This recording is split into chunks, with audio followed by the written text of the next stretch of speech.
Bonjour, c'est Phil. Je vous retrouve aujourd'hui pour une nouvelle vidéo sur la chaîne Informatique Simple pour tous. La vidéo d'aujourd'hui aura comme sujet répertoire, fichiers, raccourcis, comment les utiliser. Les données stockées sur votre disque dur sont sauvées sous forme de fichiers. Un fichier est un ensemble de données qui peut être de types différents. Pour voir les types de fichiers, vous pouvez aller voir ma vidéo intitulée les 50 extensions de fichiers qu'il faut connaître. Rappelons-en quelques-uns, les fichiers texte, Word, Excel, exécutables, etc. On aurait pu se contenter d'utiliser uniquement les fichiers pour structurer les données sur un disque dur. Petit inconvénient, ce serait vite le foutoir et en plus, on ne peut pas avoir deux fois le même nom de fichier au même endroit. C'est là qu'est apparu le répertoire. Le répertoire n'est rien d'autre qu'un conteneur dans lequel on va mettre soit des fichiers, soit des répertoires ou les deux. Le raccourci, quant à lui, a été inventé pour pointer vers un endroit particulier du disque dur, répertoire, fichier, etc. Alors voyons un peu la différence entre ces trois termes que nous venons d'apprendre. Nous avons ici un schéma qui montre un répertoire, ici en orange clair, dans lequel on peut mettre des fichiers, d'autres répertoires si on veut, et on peut mettre des raccourcis vers un fichier, que ce soit dans le répertoire, à partir de l'extérieur du répertoire, ici un raccourci vers le répertoire. Si on veut faire la similitude avec le monde réel, nous allons voir l'exemple suivant, où nous avons ici une étagère avec des livres, différentes planches. On pourrait dire que l'ensemble de l'étagère, c'est soit le disque dur ou un répertoire. Un sous-répertoire serait une planche et les différents fichiers seraient les différents livres qui apparaissent sur chacune des planches. Donc pourrions très bien avoir un raccourci vers le répertoire qui est la planche numéro 1, un raccourci vers le livre bleu spécifiquement de la deuxième planche de l'étagère, et c'est à ça que sert le raccourci en tant que tel. Passons maintenant à la pratique. Comment bien organiser ces données? Imaginons que j'ai un répertoire qui s'appelle Documents, où j'ai tout plein de documents, des photos, des documents Word, Excel et ainsi de suite. Tant qu'on n'en a encore que quelques-uns, on peut s'y retrouver. Après quelques années, on peut vite se retrouver à avoir des centaines, voire des milliers de fichiers, photos, musique et ainsi de suite. La bonne manière de faire, c'est en fait de créer des répertoires, soit par thème, imaginons vacances 2006, 2007, 2010, 2015, 17, ainsi de suite. Mais on peut aussi, et c'est ce que je vais faire juste pour l'exemple, créer des répertoires pour classer les documents par type de fichier. Des fichiers Excel, des fichiers photos, des fichiers Word, etc. Juste pour montrer comment ça fonctionne, je suis ici dans le répertoire Documents. Je vais juste faire un clic droit, New ou Nouveau sur un Windows en français, Folder ou Répertoire. Et là, je vais dire, je crée un répertoire qui s'appelle Documents Excel. Et de là, je vais sélectionner tous mes documents Excel et je vais les déplacer dans le répertoire. Là, ils ne sont plus à ce niveau-ci, mais se trouvent dans le répertoire Documents Excel. Je vais faire pareil pour les photos. Je les sélectionne, je les déplace dans Photos, PowerPoint, Documents, PowerPoint, sélectionne, ainsi de suite, et Word. Voilà, donc c'est fait. Et là, plutôt que d'avoir tous mes documents qui étaient en vrac dans un répertoire, j'ai mon répertoire documents avec 4 sous-répertoires, documents Excel, PowerPoint, Word et photos.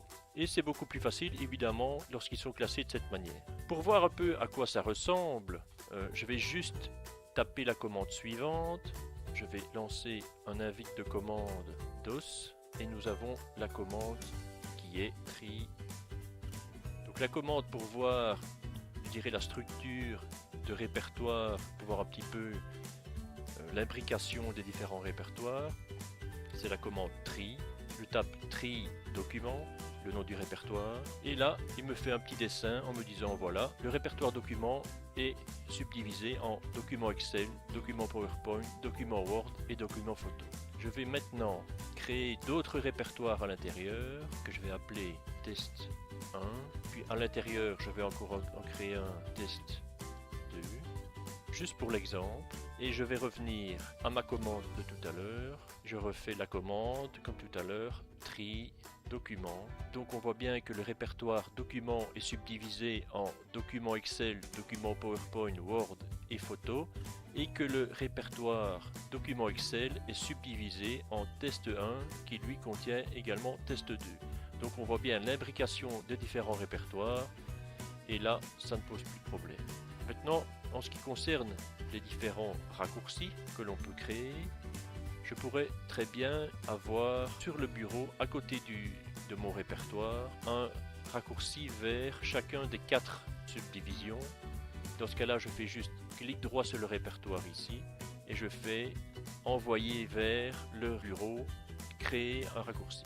Et là j'ai un raccourci vers le répertoire Excel. Je vais faire la même chose pour les autres. Et voilà. Ce qui fait que là évidemment pour l'exemple le répertoire ici tout près, donc c'est pas très intéressant, mais imaginons que j'ai le répertoire sur un disque dur dans un sous-répertoire, que je veux accéder réellement à ce répertoire là. Le fait d'avoir ces raccourcis qui sont symbolisés par une petite flèche sur l'icône, je fais un double clic dessus et je suis directement dans le sous-répertoire document Excel. Ça fait la même chose que si j'avais ouvert le répertoire document et encore un double clic sur document Excel. Maintenant, il peut y avoir d'autres types de raccourcis. On peut aussi avoir un raccourci vers une application et lorsque je vais dans le menu démarrer, tous les icônes qui apparaissent dans les programmes ici sont en fait des raccourcis vers le programme qui est en fait dans un autre répertoire sur le disque dur. Donc ça c'est un type de raccourci. On peut aussi avoir des raccourcis vers une page internet. Imaginons que je clique droit sur le bureau et que je dis New Shortcut ou raccourci en français. Là j'ai la possibilité de créer, je vais simplement taper le chemin, je pourrais juste taper soit un emplacement sur le disque dur ou bien une adresse mail. Donc je donne à ce niveau-ci le nom du raccourci YouTube et ici j'ai un raccourci avec le petit E d'Internet Explorer et si je fais un double clic dessus, il m'ouvre un Internet Explorer avec l'accès à YouTube. La vidéo est maintenant terminée. J'espère qu'elle vous a été utile. Si c'est le cas, vous pouvez laisser un petit pouce levé, ça fait toujours plaisir. Pour être prévenu de tout ce qui se passe sur la chaîne, cliquez sur la petite cloche en haut à droite. Et mieux encore, abonnez-vous en cliquant sur le petit sticker s'abonner. À bientôt!